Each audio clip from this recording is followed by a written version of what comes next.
witnesses to yield some questions by way of interpellation.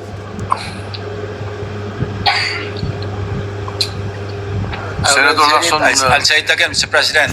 Until the partial committee report is submitted or filed with the Bills and Index Division, and until after I have sponsored the partial committee report, I'm not yielding the floor. Mr. President, that is very highly unusual. Why would Senator Lacson make a precondition that the partial report should be signed by at least a majority of its members before he can yield to interpellation? yes. May I place on record that it is the prerogative of any member of the Senate to yield or not yield. As a matter of fact, in my many years here, Senator Miriam Defensor Santiago, and I'm sure Senator De Estrada is well aware of this, who was with me. Senator Miriam Defensor Santiago, every time she delivers a privileged speech, does not entertain any interpellation. Yes, And Mr. it is President, her- but it is her prerogative. this is different. And then, Because if as I said, it is the prerogative of Senator Santiago, and it is likewise the prerogative of Senator Lacson, because he wants that, as he mentioned, he wanted that his partial committee report be reported out and sponsored before he can answer any questions to that effect. Mr. President, if Senator Lacson would just say that he doesn't want to be interpellated, that will be okay with me. But he should not make a precondition that his unwillingness is conditioned upon whether or not the partial report should be signed by the majority. This is very unusual, Mr. President. Yes, we respect your opinion. And because he doesn't want to be interpellated, may I just be given the opportunity to make manifestation because my name was mentioned. by Senator Lacson. Of course you may. Thank you, Mr. President. Mr. President, I cannot speak for our colleagues why they hesitate or even refuse to sign the partial report he allegedly disseminated to the members. But as for myself, Mr. President, I cannot sign a partial report. A partial report is basically unfinished. An unfinished report cannot be assumed to have contained the final and collective judgment of all the members. This is very basic, Mr. President. Secondly, I did not hit my reasons why I cannot sign the partial report. I delivered a privileged speech some time ago, Sir President, outlining the reasons therefore. Number one, I was expecting the chairman of the Blue Ribbon Committee to have conducted several hearings more, and in those hearings he should have invited several persons whom I enumerated in my privileged speech.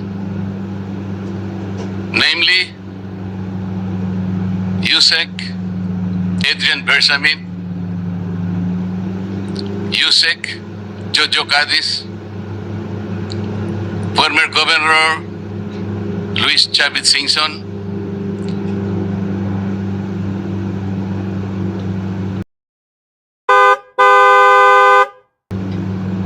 former Speaker Martin Romualdez, former Congressman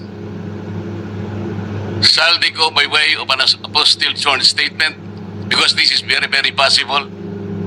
An apostille sworn statement, Mr. President, as I have already advised the chairman of the Blue Ribbon Committee, is similar to a sworn statement notarized by the Philippine Consulate in any part of the world, because this apostille manner or method of subscription was already adopted by the Supreme Court in one of its resolutions, Mr. President. I also advocated that the 18 ex-soldiers be immediately be invited because they have so much to say. Because I thought he said, and he emphasized at some point, that wherever the evidence is, the BRC will be led there too, Mr. President. Ang sabi pa po niya, Mr. President, hindi option yung interparliamentary courtesy. At kung ako po ba ay tatawagin pala sa mababang kapulungan dahil meron pala silang itatanong tungkol sa di umano ay mga donasyon na aking tinanggap. Mr. President, I will willingly present myself with or without invitation. They just have to suggest to me that they wanted me there. I will go there, Mr. President. Interparliamentary courtesy is between the two chambers, Mr. President. Tayo-tayo po ang pinag-uusapan na maggalangan doon. Pero ang nangyari, Mr. President, ang ating boss, ang mga amo natin, ang taong bayan, ang hindi na po iginalang. Hindi lang pangbabastos sa mga taong bayan ang ginawa ng mga magnanakaw at kawatan nitong flood control projects. Igagalang pa ba natin, Mr. President, ang mga tinutungo ng ebidensya na sangkot ang mga taong gusto nating ipatawag in this chamber? Gagamitin pa po bang isang dahilan na kailangan nating maggalangan kung sila mismo ay hindi na iginalang ang taong bayan na ngayon ay halos nagdurusa na? Tama po, sinabi niya kanina, Mr. President, talagang mainit ang panahon. Ang heat index ay talagang sumadsad na talaga sa pinakamainit na bahagi. Ngunit ang lalong nagpapainit nito, Mr. President, ay yung kawalan ng political will na ipagpatuloy ang pagdinig. Kahit na lantaran na nandun na talaga yung mga ebidensya. Bakit po hindi tayo tumawag ng pagdinig, Mr. President? Inimbita si Governor Luis Chavez Singson. Sa pagkakalam ko sa mga accounts na nababasa ko, he was invited to appear on April 14. At binigyan po siya ng pagkakataon hanggang April 7, hanggang alas 5 ng hapon na ihain ng kanyang sinumpaang salaysay. Hanggang alas 5 ng hapon, Mr. President. Ngunit 9:15 ng umaga, ipinaabot sa bahay ng dating gobernador na kinakansela na po ang nasabing pagdinig. At ginamit pang dahilan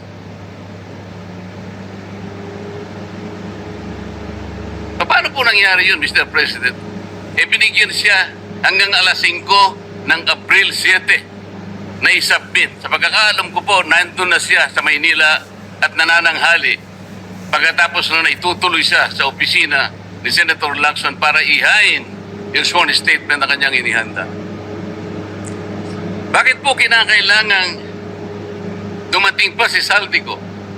Hinihintay siguro ni Saldico, Mr. President, ideklara lang ng chairman ng Blue Ribbon Committee, i-apostil mo lang yan kahit nasaan ka sa anumang bansa ka sa Europe, tatanggapin ng committee yan.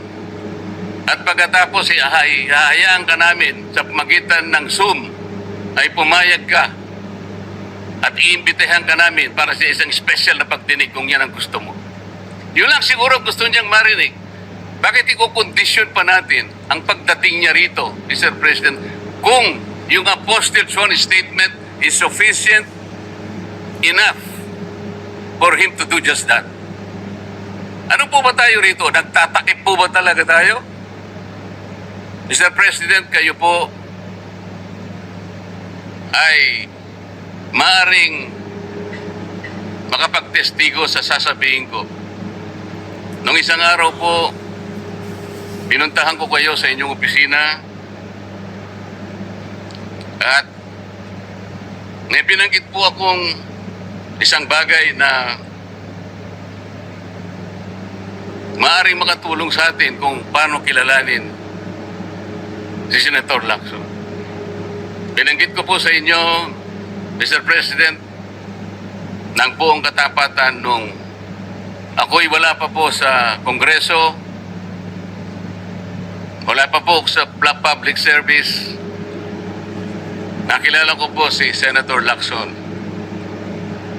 bilang chief ng PNP.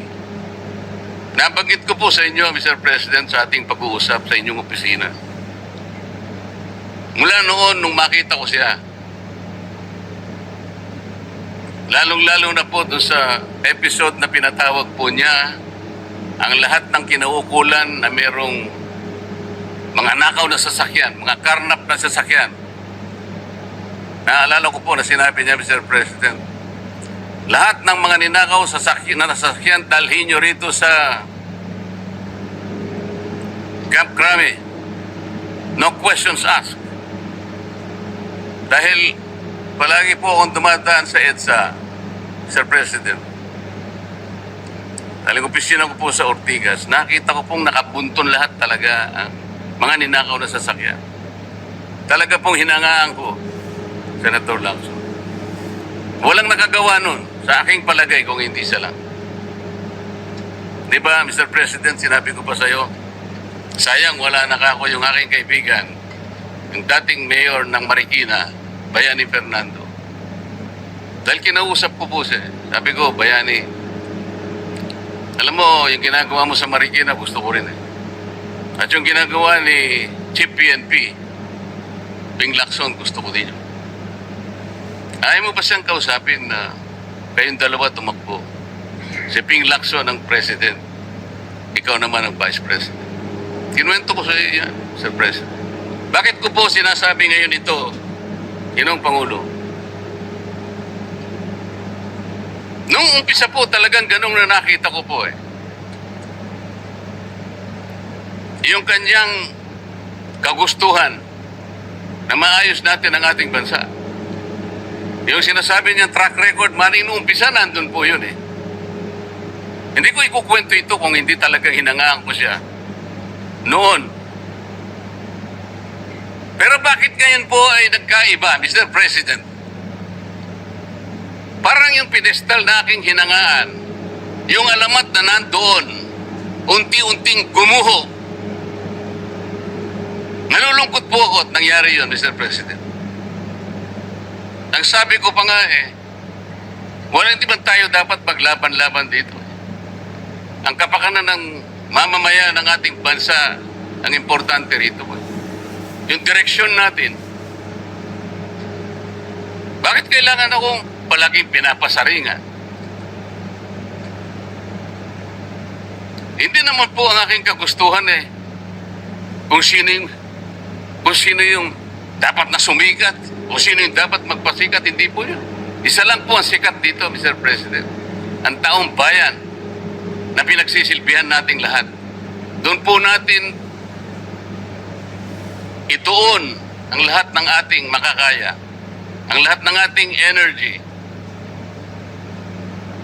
Malampasan sana natin ang problemang ito. Ngunit, yung hindi po pagganap sa tungkulin. Yun po yung hinahanap ng tao, Mr. President. Napakainit na po ng panahon talaga. Pinapag-iinit pa ng paghihintay nang hindi malaman hanggang kailan maghihintay ang taong bayan. Ano po ba ang dahilan kung bakit nagkaroon siya ng privilege speech ngayong hapon? Para saan? Para saan? Hindi po ba mas maganda na kumpletuhin natin yung report? Hindi partial. Ano yun? Partial final? O partial provisional? Paano ko po malalaman, Mr. President, kung hindi po ibinigay yung hard copy? Pipilitin akong basahin na nandun lamang sa online. Binigyan lamang kami ng isang file para doon kuhanin namin kami mag-print. Paano ko ba ikukumpara po yung ipinrint ko? Hindi ko naman alam kung sinong gumawa nun dahil wala nga pong pirma yun eh. Doon lang sa paraan na yun eh, nagkakaroon na po ng agam-agam eh. Pagkatapos ayaw pa nilang mag-interpret. Nasa sa kanya po yun, Mr. President.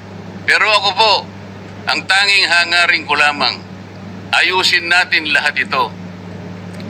Sabi nga po niya, hindi makakalimutan ng taong ito at talaga naman pong hindi malilimutan sapagkat ito na po yata ang pinakamalawak na nakawan sa kasaysayan ng ating bansa. Salamat po, Mr. President.